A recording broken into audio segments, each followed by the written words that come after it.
السلام علیکم۔ آج ہم ایک بہت ہی دلچسپ بلکہ کہنا چاہیے بنیادی حیاتیاتی عمل پر بات کرنے والے ہیں، ہومیوسٹیسس۔ جی بالکل۔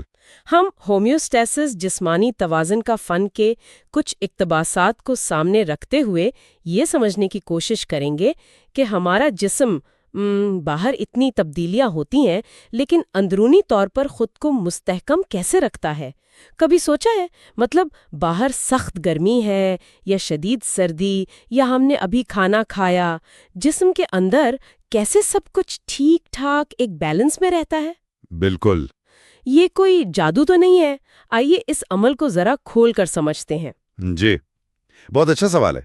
دیکھیں، آسان لفظوں میں اگر کہیں تو ہومیوسٹیسس جسم کا اپنا خودکار طریقہ ہے اندرونی توازن برقرار رکھنے کا۔ خودکار؟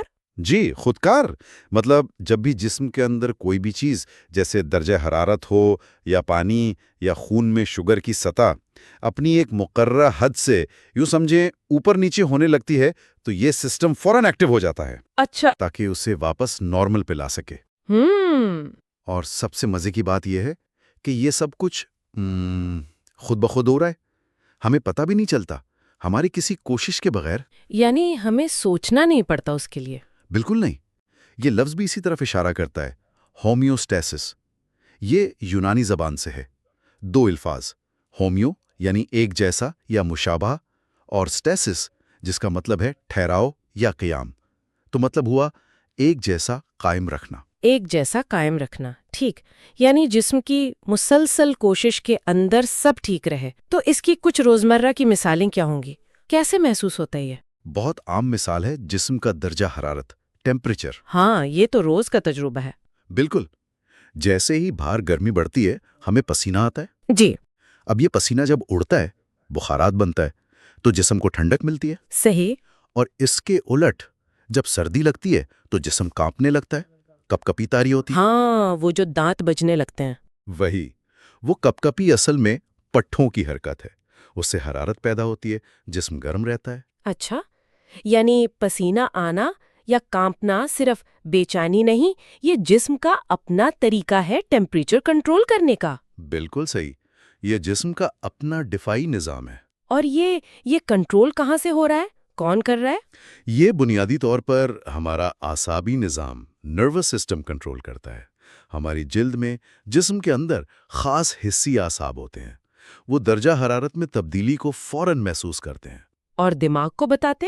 جی، وہ دماغ کو سگنل بھیجتے ہیں، پھر دماغ حکم دیتا ہے کہ پسینہ نکالو یا پٹھوں کو سکوڑو تاکہ کپ کپی ہو۔ اوہ! اگر یہ سسٹم خدا نخواستہ ٹھیک کام نہ کرے تو بہت مسئلہ ہو سکتا ہے۔ شدید گرمی میں ہیٹ سٹروک، جی سنا ہے۔ یا سخت سردی میں ہائپوتھرمیا، جان لیوا بھی ہو سکتا ہے۔ ٹھیک۔ اچھا، ایک اور مثال جو ذہن میں آتی ہے وہ بلڈ شوگر کی ہے۔ ہاں بالکل۔ کھانا کھانے کے بعد خاص طور پر میٹھا یا کاربوہائیڈریٹس والی چیزیں۔ جی، تو خون میں گلوکوز یعنی شکر وہ بڑھ جاتی ہے۔ تو جسم کیا کرتا ہے پھر؟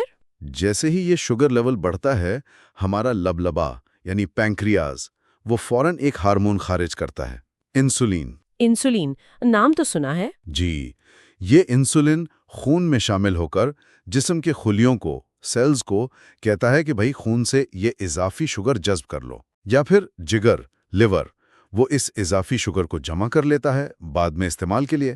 اچھا۔ اس طرح خون میں شوگر واپس نارمل ہو جاتی ہے۔ یہ ایک بہترین مثال ہے کہ ہمارا ہارمونی نظام، اینڈوکرائن سسٹم، کیسے کام کرتا ہے ہومیوسٹیسس میں۔ اور ذیابیطس یعنی ڈائبٹیز وہ اسی سسٹم کی خرابی ہے؟ بالکل۔ اسی نظام میں جب انسولین ٹھیک سے نہیں بنتی یا کام نہیں کرتی تو شوگر کنٹرول نہیں ہو پاتی۔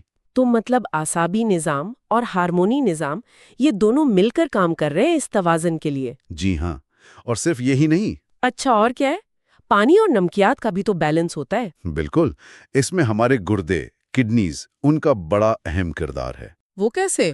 گردے ہمارے جسم کے فلٹرز ہیں، وہ خون کو صاف کرتے ہیں، جو بھی اضافی پانی ہے، نمکیات ہیں یا فضول مادے انہیں پیشاب کے ذریعے جسم سے باہر نکال دیتے ہیں۔ ٹھیک۔ اگر جسم میں پانی کم ہو رہا ہے تو گردے فوراً کم پیشاب بنائیں گے تاکہ پانی بچ جائے۔ اور پیاس بھی تو لگتی ہے۔ بالکل، وہ پیاس لگنے کا احساس بھی وہ اعصابی نظام کا کام ہے، وہ ہمیں بتاتا ہے کہ پانی پیو۔ تو یہاں بھی کئی نظام مل کر کام کر رہے ہیں، گردے یعنی اخراجی نظام اور اعصابی نظام۔ جی ہاں، تو اگر ہم پوری تصویر کو جوڑیں تو ہومیوسٹیسس کوئی ایک اکیلا سسٹم نہیں ہے، بلکہ یہ جسم کے مختلف نظاموں، خاص طور پر آپ نے بتایا اعصابی اور ہارمونی نظام، ان کے بیچ ایک مسلسل رابطے اور ٹیم ورک کا نام ہے۔ آپ نے بالکل صحیح پکڑا، یہ ایک ٹیم ورک ہے، مسلسل چلنے والا ایک کوآرڈینیشن ہے، اور اس سارے کھیل کا، اس سارے عمل کا مقصد ایک ہی ہے۔ وہ کیا؟ جسم کے جو اربوں خربوں خلیے ہیں، سیلز، ان کو کام کرنے کے لیے ایک مستحکم، ایک آئیڈیل ماحول فراہم کرنا۔ اگر اندرونی ماحول بار بار شدت سے بدلے گا تو یہ خلیے، یہ اعضاء اپنا کام ٹھیک سے نہیں کر پائیں گے، اور صحت خراب ہوگی۔ یقیناً صحت متاثر ہوگی، ہم ٹھیک سے کام نہیں کر سکیں گے، فعال نہیں رہ پائیں گے۔ تو خلاصہ یہ ہوا کہ ہومیوسٹیسس ہمارے جسم کا ایک ناقابل یقین حد تک ذہین خودکار نظام ہے، جو باہر چاہے جو بھی ہو رہا ہو، بالکل اندر کے ماحول کو ایک صحت مند دائرے میں رکھتا ہے، بالکل اور یہ سب خاموشی سے پس پردہ چلتا رہتا ہے، ہمیں احساس تک نہیں ہوتا۔ جی، اور یہ بات بھی اہم ہے کہ یہ توازن صرف درجہ حرارت یا شوگر کا نہیں ہے۔ پانی، نمکیات، خون کی تیزابیت یعنی پی ایچ اور درجنوں دوسری چیزیں، ان سب کو بے وقت کنٹرول کیا جا رہا ہے۔ بے وقت؟ یہ تو حیران کن ہے۔ جی، اور اس میں جیسا ہم نے بات کی، اعصابی نظام، ہارمونی نظام، گردے، پھیپھڑے، جلد، کئی نظام شامل ہیں۔ اور نتیجہ ہماری صحت، ہماری زندگی۔ واقعی جسم کی ایک حیرت انگیز صلاحیت ہے، بالکل، اور یہ ہمیں ایک نقطے پر سوچنے پر بھی مجبور کرتا ہے۔ وہ کیا؟ دیکھیں، ذرا سوچیں تو کہ جسم کتنے سارے اندرونی عوامل کو ایک ہی وقت میں بغیر ہماری کسی شعوری کوشش کے متوازن رکھ رہا ہے۔ اگر ان میں سے صرف کسی ایک خودکار نظام میں، مثلاً درجہ حرارت کنٹرول میں یا بلڈ شوگر ریگولیشن میں، صرف ایک معمولی سی بھی خرابی پیدا ہو جائے تو اس کے اثرات کتنے وسیع ہو سکتے ہیں، پورے جسم کی صحت اور کارکردگی پر کیا اثر پڑ سکتا ہے۔ یہ ایک غور طلب بات ہے۔ مزید ایسی معلوماتی ویڈیوز دیکھنے کے لیے ہمارا چینل سبسکرائب کیجیے۔ شکریہ۔